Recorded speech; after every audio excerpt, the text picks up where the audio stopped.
Can I help you there? I'm looking for a van. Did you have anything particular in mind? Sorry? What type of van were you looking for? I'm looking for a van I can use for work. Are you a courier? Yes? I'm looking for a full-time job. This company told me I could get it if I have own van.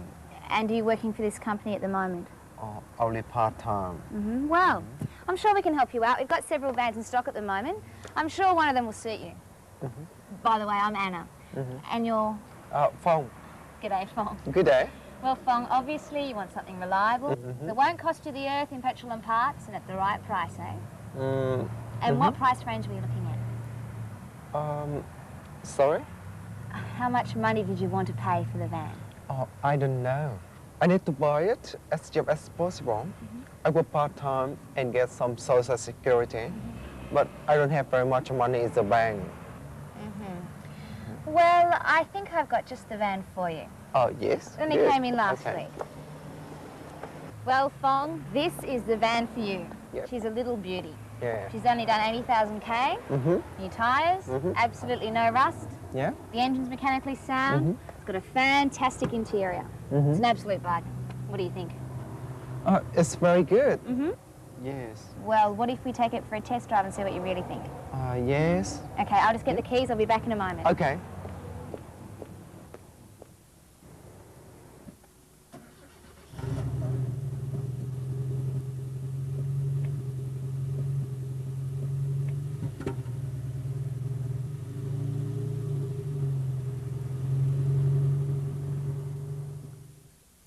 Come in, Phong. Take a seat. Thank you. Well, what do you think? It's very good. Look, Phong, I can tell you, you're not going to find a better deal at this price. This is one of the most popular models around at the moment. Yeah. And in your line of work, you need a car that's really reliable, don't you? I mean, it's got to be cheap on running costs, nippy in traffic, easy to park and unload.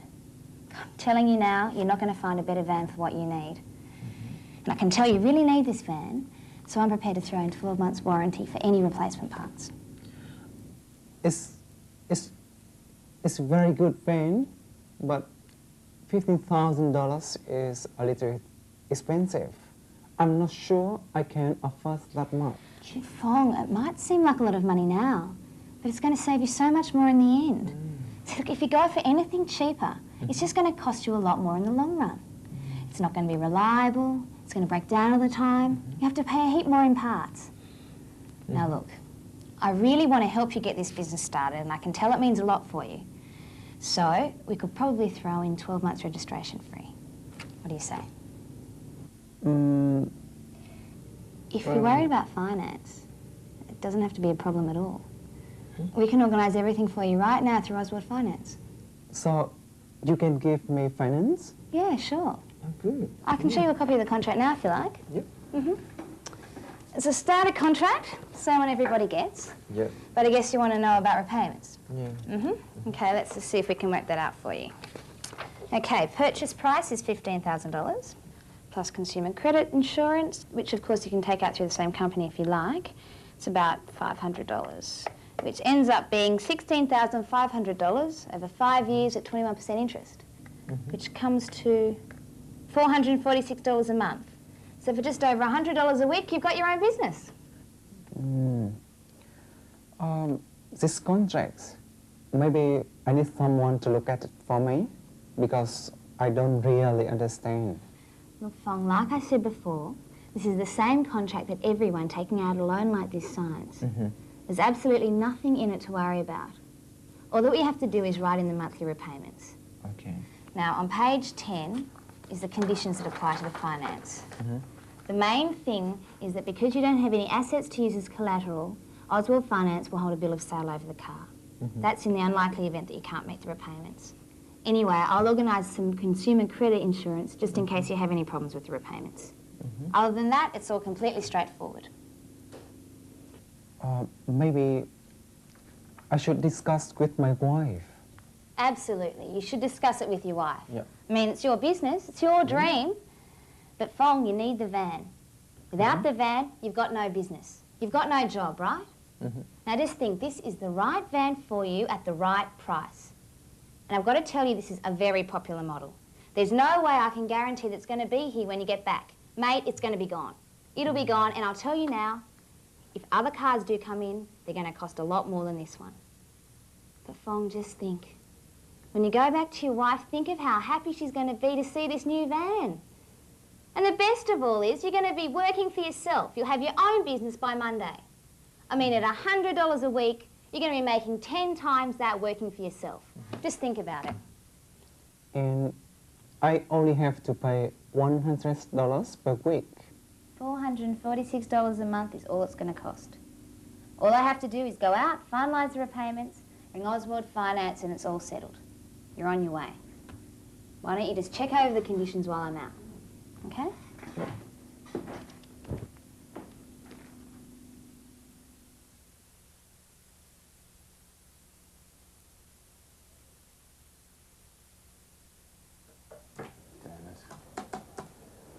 Come in. Mr. Davis, Mr. Fong to see you. Hello. Good morning.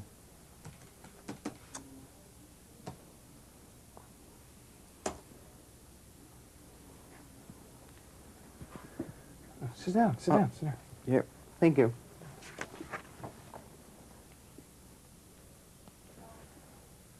Mr. Fong. Yep. So you received this Section 107 notice on Monday. Section 107? Oh, did you understand that the finance company had the right of repossession when you entered into the contract? I'm not sure. Well, do you know what a bill of sale entails? No, I don't know. Well, you understood that they could sell the van if you got into arrears. They didn't tell me they could sell the van. Well, you know, you shouldn't sign any papers without reading them thoroughly. When you execute a formal document, you are committing yourself to future obligations. Mm-hmm. Well, did you get a second opinion on the contract? Second opinion? So why haven't you been able to make the repayments? The van broke down, and it cost a lot you- to repair. Did you notify the finance company straight away? Pardon? Why didn't you contact the finance company immediately? I don't know. Well, it's written here that you don't have full-time work. Why did you agree to undertake such high repayments? I don't know. And it also appears that your claim for consumer credit insurance has been refused. Surely you understand this is the consequence of a failure to disclose material facts in an application for insurance. I don't know.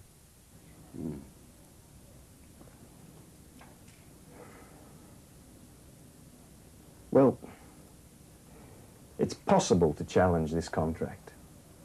But unless you've got a lot of money, it's not worthwhile. It'll cost you at least $1,000. And I don't think you've got that much money. The best thing is to wait and see what they do. It's up to them to take action, and it's probably not going to be worth their while, okay? Yes. Thank you. Okay, thank you. Goodbye. Bye.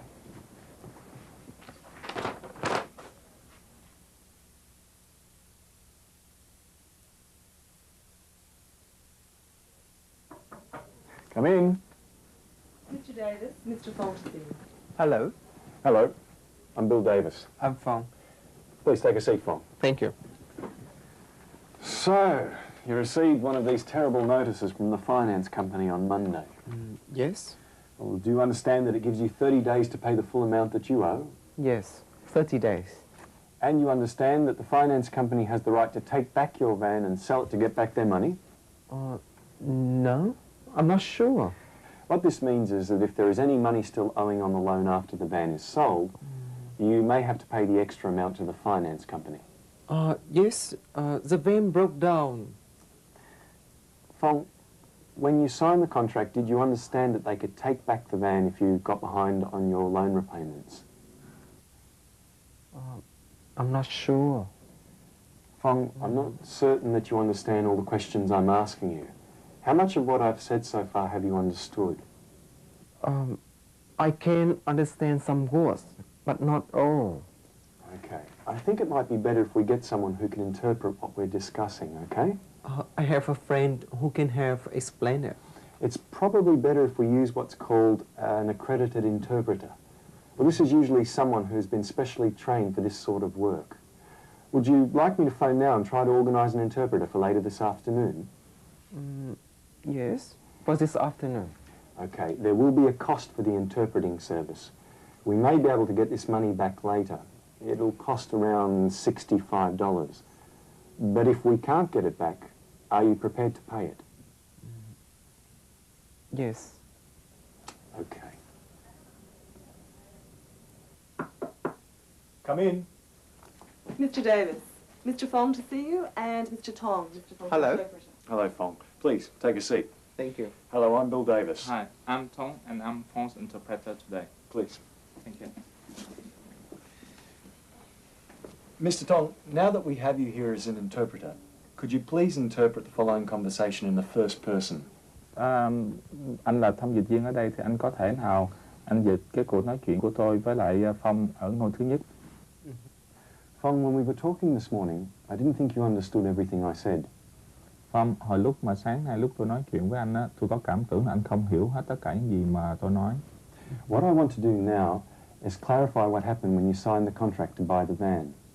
Bây giờ đó tôi muốn hỏi anh lại là cái chuyện gì nó đã xảy ra lúc mà anh ký cái hợp đồng để anh mua cái chiếc xe. I'd like to take you back to the conversation you had with the salesperson. Tôi muốn hỏi lại anh đó là cái lúc mà anh nói chuyện với lại cái người bán xe đó, chuyện gì nó đã xảy ra.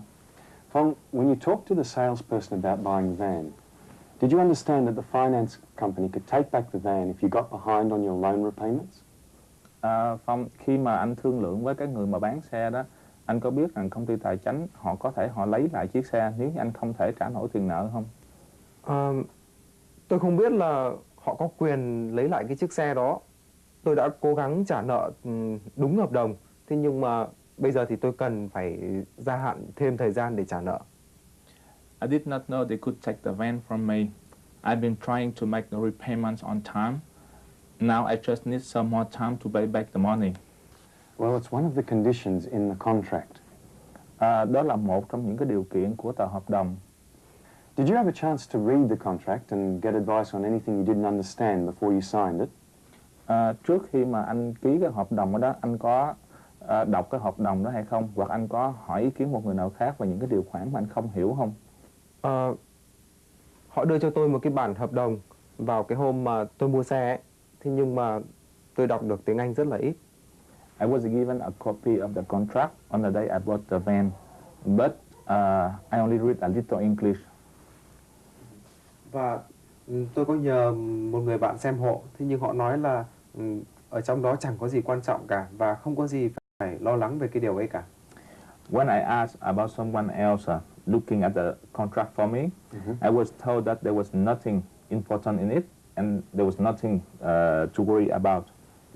Ở Việt Nam ấy thì có rất nhiều những cái hợp đồng mà họ chỉ dựa vào sự tin tưởng lẫn nhau thôi, chứ còn không cần phải viết vào giấy tờ văn bản. In Vietnam, many contracts are just based on trust and they are not always written down. I see. Fong, did the salesperson ask if you read English? Cái người bán xe đó họ có hỏi rằng là anh có đọc được tiếng Anh không? No. Why didn't you take the contract away to have someone else look at it for you? Tại sao anh không lấy cái tờ hợp đồng đó để nhờ một người nào khác coi hộ giùm cho anh? Cái người bán hàng ấy, họ nói với tôi là cái loại xe này rất là thông dụng, thế cho nên là họ không đảm bảo là khi tôi quay lại thì cái xe này vẫn còn. The salesperson said this type of van is very popular and it might be gone when I came back. Mà tôi thì đang rất là cần việc làm và tôi nghĩ là tôi thật sự là may mắn khi được vay được tiền để trả nợ. I needed to work very much.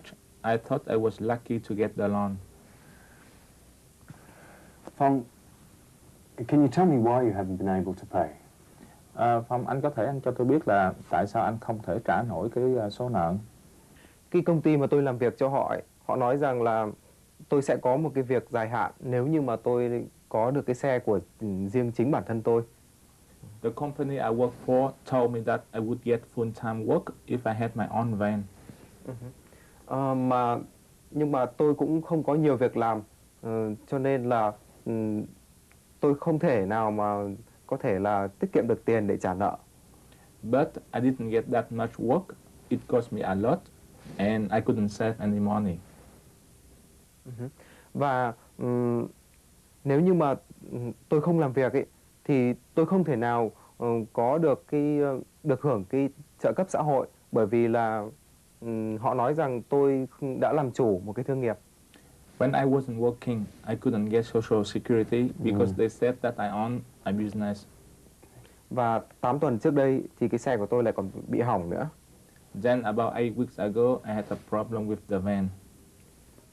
Tôi phải trả mất gần $1.000 để sửa chữa. Và trong 2 tuần tôi không thể làm việc được. It cost me almost $1,000 and I had no work for 2 weeks. Và cái tiền để sửa chữa tôi lại phải vay, và như thế thì rất là đắt. I had to get another loan to pay the repairs. It was too much money. Did the salesperson know that you were receiving Social Security, that you didn't have full-time work? Yes, I told her I didn't have full-time work. It also seems there was some attempt by the salesperson to press you into signing the contract immediately. Như vậy đó, có vẻ là cái người bán hàng đó họ đã làm áp lực với anh để mà anh ký cái hợp đồng đó liền tức thì. Bà ta muốn là tôi ký vào ngay cái ngày hôm mà tôi mua xe. She wanted me to sign on that day. Well, given all these things that you've just told me, then the contract itself may not be fair or valid, what we call unconscionable. Well, I think that I can use the Vietnamese word for unfair, but there is no word for unconscionable. So I think that it's better that you explain a bit further. You see that concept to your client. And with your permission, I'm going to translate what I just said to you. Thank you. Ông có nói rằng là cái hợp đồng đó có thể là không có công bằng lắm. Tuy nhiên tôi có nói ổng đó là tiếng Việt mình thì cái chữ unfair thì nó có cái nghĩa là bất công, nhưng mà mình không có một cái từ nào tương xứng với lại unconscionable. Thành ra tôi có nhờ ổng giảng nghĩa thêm cho anh về cái từ đó. The situation in Australia is that if a contract is not fair, it may not exist, so that you may not be bound by it in law. Trong trường hợp ở Úc á, nếu như một cái hợp đồng mà nó không có công bằng, nó bất công với anh đó, thì cái hợp đồng đó nó có thể là nó không có hiện hữu và anh không có bị ràng buộc bởi cái hợp đồng đó. So there might be no contract. Well, perhaps not. You said that you've already gone to the finance company to ask for more time to pay. Yes, I rang them and they said that I will have to pay or they will sell the car, the van. Okay. Well, there are two main options here. You could try to get out of the loan contract altogether. Trong trường hợp này ở đây đó thì mình có... Well, this means that you would lose the van, but you wouldn't owe the finance company any more money. Nghĩa là anh có thể anh bị mất cái... Or you could try to change the terms of the loan by getting more time to pay your arrears or spreading the loan over a longer time. Hoặc là anh có thể xin thay đổi điều kiện trong hợp đồng. We have to work out which of these options are best for you. Chúng ta sẽ tìm xem coi cái giải pháp nào là tốt nhất cho anh. I don't want to lose the van. I just need some more time to pay. Okay. In that case, you have several options. Được rồi, trong cái trường hợp như vậy đó thì anh có nhiều phương cách để mà anh giải quyết. I could ring the finance company for you and ask them to give you an extension of time to pay. Tôi có thể điện thoại cho công ty tài chính. It can make a big difference having someone else ring on your behalf. Họ có thể họ chấp nhận nếu như có một người nào. If this doesn't help, there are other things you can do. Nếu như mà họ không chịu á thì You've already said that you don't want to lose the van, so I'll just go over the options that might help you to keep it, okay? anh có nói là anh muốn giữ cái chiếc xe đó lại, thành ra bây giờ. Yep. First, you could apply to a special tribunal to change the conditions of the contract. Trước hết á, anh có thể anh xin với tòa. For example, you could ask for a longer time to repay the loan. Thí dụ như anh có thể xin tòa để. Do you understand? Anh có hiểu không? Yep. Như vậy là tôi có thể xin gia hạn thời gian để trả nợ. Yes, I could ask for a longer time to repay the loan. That's right. Or you could also go to the local community legal centre for help. Đúng rồi. They have people there that can help you with consumer credit matters. Ở đó họ có người có thể giúp cho. It'd probably be a good idea to see them anyway. They'll be able to advise you on the social security problems you're having. Dù sao đó thì anh cũng nên gặp họ. Là vì họ... Như vậy thì ông có thể cho tôi cái địa chỉ của cái trung tâm đó không? Can you give me the address of the legal center? I'll give it to you before you leave. Tôi sẽ đưa cái địa chỉ đó cho anh trước khi anh ra về. Finally, Phong, you always have the option of doing nothing. Sau cùng hết á, thì anh cũng nên biết rằng là anh có thể không làm gì hết cũng được. In this case, the company can repossess the van and bill you for the difference between the sale price and the amount owing. Trong trường hợp mà anh không làm gì hết á. This also means that it's up to the finance company to take you to court. Trong trường hợp đó có nghĩa là cái You'll lose the van, but you can fight any extra payments in court. anh có thể anh bị mất cái chiếc xe đó. Given your situation, it may not be worthwhile. Nhưng mà trong trường hợp đó có thể là không có đáng để mà họ thưa anh ra tòa. Now, I try the things that will help me to keep the van first. So, can you ring company finance companies for me now? Okay, I'll try ringing them now. Vâng, tôi sẽ điện thoại cho họ liền bây giờ. I'll also have the other options typed up for you to think about. Tôi cũng sẽ đánh máy những cái giải pháp mà tôi đã trình bày với anh á, thì như vậy anh có thể là anh suy nghĩ lại. I also have some information in Vietnamese on the tribunal and on contracts generally. Đồng thời ở đây tôi cũng có một số tài liệu về tòa án và về hợp đồng. Perhaps you can go over them with Phong before you leave to make sure what I've written is clear. Như vậy thì cái người thông dịch viên á, họ sẽ giảng nghĩa cho anh để mà chắc chắn là những cái gì tôi viết ra đây cho anh á là nó rõ ràng. Vâng, cảm ơn. Yes, thank you very much. I'll also include some information on the community legal centre. I'll make that phone call to the finance company for you now.